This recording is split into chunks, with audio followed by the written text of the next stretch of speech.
Love x Revenge is a channel where fate collides with passion, where ordinary lives are shattered by extraordinary secrets, and where love often rises from danger, sacrifice, and impossible choices.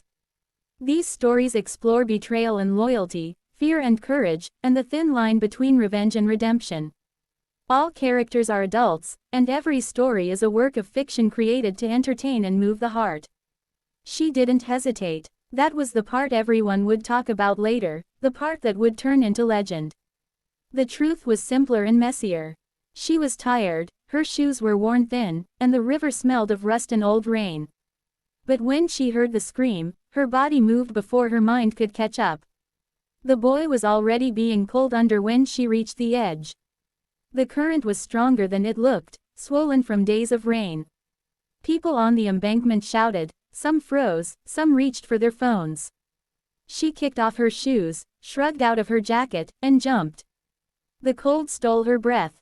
The river slammed into her like a living thing, dragging at her clothes, filling her ears with roaring silence. She spotted the boy's dark head bobbing once, twice, then disappearing. Panic flared, sharp and bright, but she forced it down and dove. Her fingers brushed fabric. She grabbed, missed, grabbed again, this time catching his arm. He thrashed wildly, nearly knocking the air from her lungs, but she wrapped herself around him and kicked toward the surface. When they broke through, she screamed for help, her voice hoarse and thin.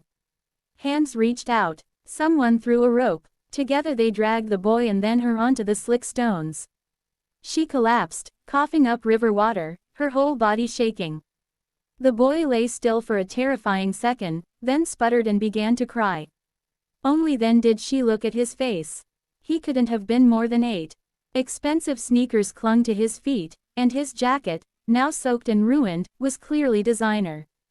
A gold chain peeked out from his collar, heavy for a child.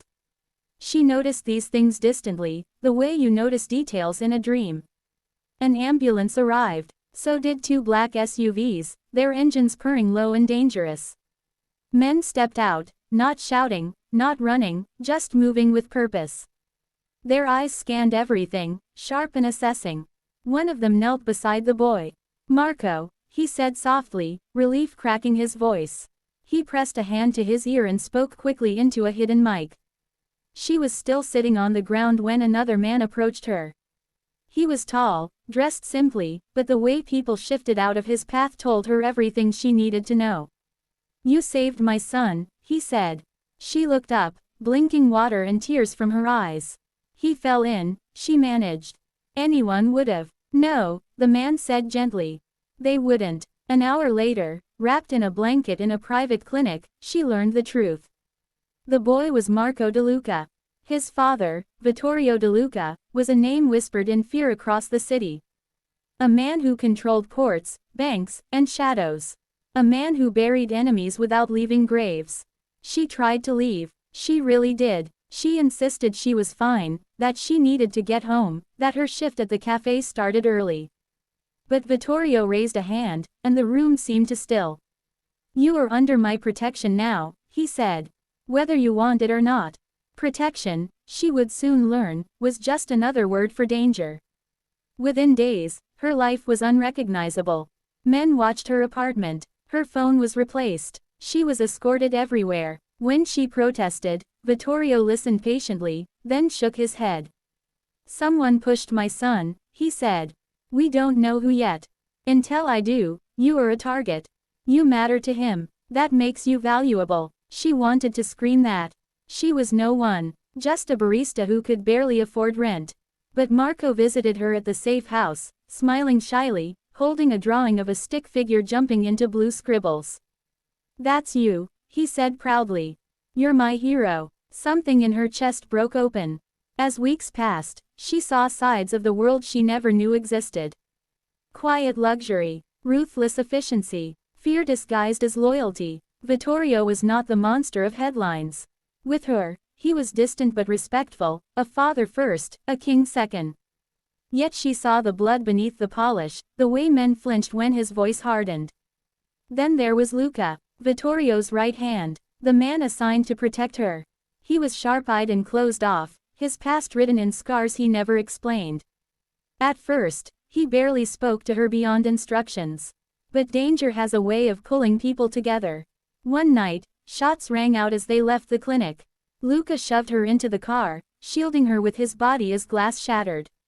Later, hands still shaking, she cleaned blood from a cut on his forehead. Their eyes met, and something unspoken passed between them. "You shouldn't be here," he said quietly. "None of this is your fault." "Neither is his," she replied, thinking of Marco. From that moment, everything changed. She learned the truth slowly. Marco hadn't fallen by accident. A rival within Vittorio's organization had tried to send a message. The river was meant to be a grave. Her jump had ruined everything. Revenge came swiftly and brutally. She didn't see it, but she felt its echo in the tense relief that followed, in Vittorio's haunted silence, in the way Luca finally allowed himself to breathe. When it was over, Vittorio offered her anything. Money. A new life. A way out so complete she'd never be found again. She thought of the river. The cold. The choice. "I want my old life back," she said. "And I want him safe." Vittorio nodded. "You will always be family," he said. "But family doesn't always stay close." On the day she left, Marco hugged her tight. Luca walked her to the door. "If you go," he said, voice low, "this is goodbye." She met his gaze, heart aching. "Or maybe," she said softly, "this is the part where we survive." Months later, back behind the cafe counter, she sometimes watched the river from afar. Life went on. Customers complained. Coffee spilled. The world felt ordinary again. Then one morning, a man walked in, rain on his coat, a familiar scar on his forehead. "Coffee?" he asked, almost smiling. She smiled back. Love had pulled her into the darkness once. This time, it would be her revenge against fate itself.